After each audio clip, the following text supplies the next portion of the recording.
Fair health insurance company limited कमीत कमी हफ्त्यांमध्ये जास्तीत जास्त सुविधा देणारी एकमेव company. BP, diabetes, asthma, cholesterol यांसारख्या आजारांवर 30 दिवसांच्या कालावधीनंतर उपचार देणारी एकमेव कंपनी। हृदयविकार, cancer, brain tumour, kidney stone यांसारख्या गंभीर आजारांवर पॉलिसी तसेच उपचार देणारी कंपनी। अमर्यादित आरोग्य विम्याचे कव्हर देणारी एकमेव कंपनी।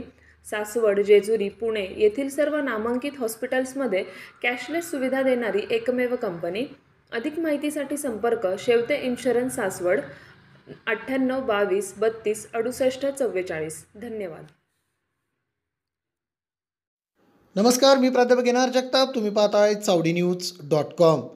तो एक पुरावा ठरणार गेम चेंजर, ज्याने उलगडणार संतोष देशमुखांच्या हत्येचं गूढ। धनंजय देशमुखांनी केली मोठी मागणी। सरपंच संतोष देशमुख यांच्या हत्येला जवळपास 2 महिने उलटले असतानाही मुख्य आरोपी कृष्णा आंधळे अद्याप फरार आहे। पोलीस आणि तपास यंत्रणांना त्याला अटक करण्यात यश आलेलं नाही।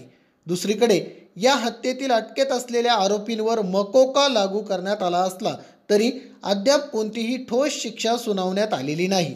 या प्रकरणातील महत्त्वाचा पुरावा म्हणून ओळखला जाणारा विष्णू चाटे याचा मोबाईल अद्यापही सापडलेला नाही। संतोष देशमुख यांचे बंधू धनंजय देशमुख यांनी या मोबाईलचा शोध घेण्यासाठी आरोपींची पुन्हा रिमांड घेण्याची मागणी केली आहे।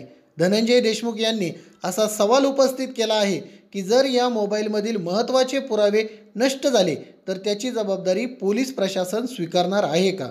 त्यामुळे सर्व आरोपींची पुन्हा चौकशी करून मोबाईल शोधण्यात यावा अशी त्यांनी मागणी केली आहे।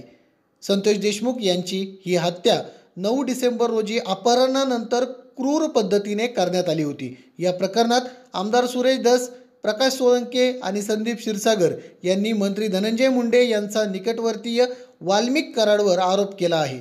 कराडला खंडणी प्रकरणात अटक करण्यात आली असली तरी संतोष देशमुख यांच्या कुटुंबियांना अद्याप न्याय मिळालेला नाही। एकंदरीतच धनंजय देशमुखांनी केलेली ही मागणी आता मान्य केली जाते का आणि या आरोपींना पुन्हा रिमांडवर घेतलं जातं का, हे पाहणं औत्सुक्याचं ठरणार आहे। धन्यवाद।